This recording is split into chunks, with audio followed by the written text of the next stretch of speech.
All right, everyone. Today we are beginning Unit 2, Colonial America.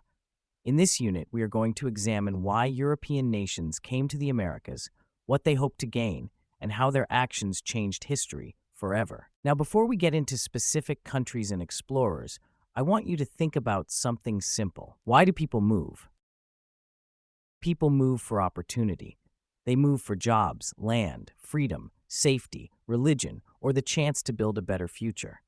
Sometimes people move because they are desperate, sometimes because they are ambitious, sometimes because they believe there is wealth or power waiting somewhere else. European nations in the late 1400s and 1500s were thinking in very similar ways, except on a much larger scale. Entire kingdoms were competing against one another for wealth, power, influence, and trade. That competition pushed European nations across the Atlantic Ocean and into the Americas. There are three words you absolutely need to remember for this entire unit: God, gold, and glory. These three motivations explain why European countries explored and colonized the Americas. First, there was God. Many Europeans believed they had a responsibility to spread Christianity to people they considered non-Christian. Religion was extremely important during this time period, and rulers often believed that spreading Christianity increased both their moral authority and their political power. Second, there was gold. European countries wanted wealth. Explorers searched for gold, silver, spices, valuable trade goods, and new trade routes. Many individuals hoped to become rich and famous through exploration. Third, there was glory. European kings and queens wanted to build powerful empires.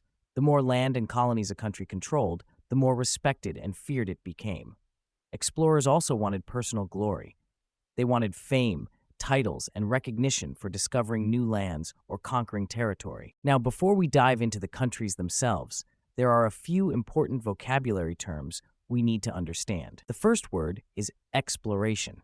Exploration means traveling to new territories for the purpose of discovery. Explorers crossed oceans looking for new lands, resources, and trade routes. Sometimes they were motivated by curiosity, but most of the time, there was also a strong desire for money, power, or religious influence. The next term is colonization. Colonization means establishing settlements in new territories. This is different from simple exploration. Exploration might involve landing somewhere briefly and then leaving. Colonization means people stay permanently, build towns, claim land, and create governments under the control of their home country. The third term is mercantilism. Mercantilism was the economic belief that colonies existed to benefit the mother country. European nations believed that wealth in the world was limited, so countries competed fiercely for resources. Colonies provided raw materials such as gold, silver, fur, tobacco, sugar, and timber. These materials were shipped back to Europe, helping make the mother country richer and more powerful.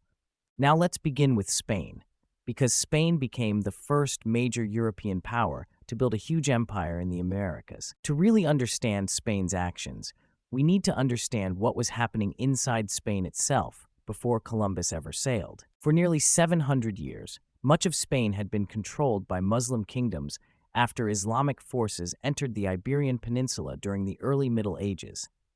Christian kingdoms in northern Spain spent centuries fighting to retake the land.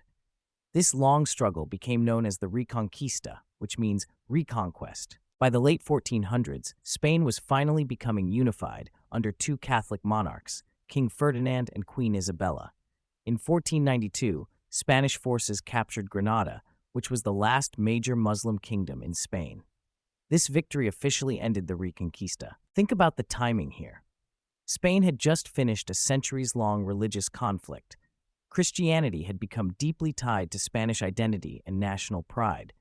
The Spanish monarchy saw itself as defenders of the Catholic faith. That same year, 1492, Christopher Columbus approached Ferdinand and Isabella asking for support for an expedition across the Atlantic Ocean.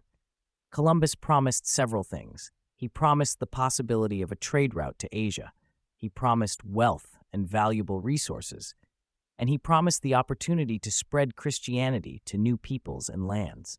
Those promises mattered enormously to Ferdinand and Isabella. So in 1492, Columbus sailed west across the Atlantic Ocean under the Spanish flag. Columbus believed he could reach Asia by sailing westward. Instead, on October 12, 1492, he landed on an island in the Bahamas that he called San Salvador. Columbus never realized he had encountered continents previously unknown to Europeans, but his voyages opened the door for massive Spanish exploration and colonization throughout the Americas. Soon after Columbus returned, stories began spreading about enormous wealth in the Americas. Native Americans told Europeans about gold and silver, and these stories attracted ambitious Spanish explorers called conquistadors. The word conquistador means conqueror. These men came seeking wealth, fame, and opportunity. Spanish rulers encouraged conquistadors to explore and establish settlements. In exchange, the conquistadors agreed to give 1/5 of any treasure they discovered back to Spain. This system benefited both sides. Explorers had the chance to become rich, while Spain increased its wealth and power. Spain also established missions throughout the Americas. Missions were religious communities created to convert Native Americans to Christianity, specifically Catholicism. But the reality was often much harsher than simply teaching religion. In many areas, it became more of a convert or die situation. Native peoples were pressured or forced to abandon their traditional beliefs, languages, and cultures. Part of this came from the social and religious thinking of the time. Many Europeans believed Christianity was the only true religion, and some even believed that people who were not Christian lacked a soul or were somehow less than fully human. That belief made it easier for conquistadors and settlers to justify conquest, violence, forced labor, and harsh treatment of indigenous populations. Priests in the missions taught Christianity, European farming methods, and Spanish customs, but missions also became tools of control. Native Americans were often expected to live according to Spanish rules and traditions rather than their own. From Spain's perspective, they believed they were spreading civilization and Christianity. However, for many Native Americans, colonization resulted in the loss of traditional culture, forced labor, disease, violence, and loss of independence. Colonization brought enormous changes and devastating consequences for indigenous peoples throughout the Americas. Now let's move to France. Unlike Spain, France focused less on conquering giant empires and more on trade and natural resources. In 1535, the explorer Jacques Cartier sailed up the St. Lawrence River, searching for the Northwest Passage, which Europeans hoped would be a water route to Asia. France eventually established colonies in Canada, known as New France. The French became heavily involved in the fur trade, especially beaver fur, which was extremely valuable in Europe. French traders often worked closely with Native American groups and depended heavily on cooperation and alliances. Compared to the Spanish, the French generally had fewer settlers in North America and often showed more willingness to respect Native American customs and lifestyles because successful trade depended on maintaining good relationships. French missionaries also traveled with traders in order to spread Catholicism among Native Americans, but the French approach was usually very different from the Spanish approach. In many cases, the French allowed Native Americans to continue practicing many of their traditional customs and ways of life as long as they accepted Christianity and worshipped the Christian God. The French were often more interested in maintaining trade partnerships and alliances than completely replacing native cultures. To protect their trade routes and territorial claims, the French built forts throughout North America. Later, French explorers traveled down the Mississippi River. In 1682, the explorer Robert Cavelier de La Salle claimed the entire Mississippi River region for France and named it Louisiana after King Louis XIV. Now let's discuss the Dutch, also known as the people of the Netherlands. The Netherlands was a relatively small country with limited farmland and natural resources, but they possessed one major advantage. They had one of the strongest trading fleets in the world. The Dutch became wealthy through trade and commerce. In 1609, the explorer Henry Hudson sailed into what is now New York Harbor while searching for a route to Asia. Eventually, the Dutch established the colony of New Netherland.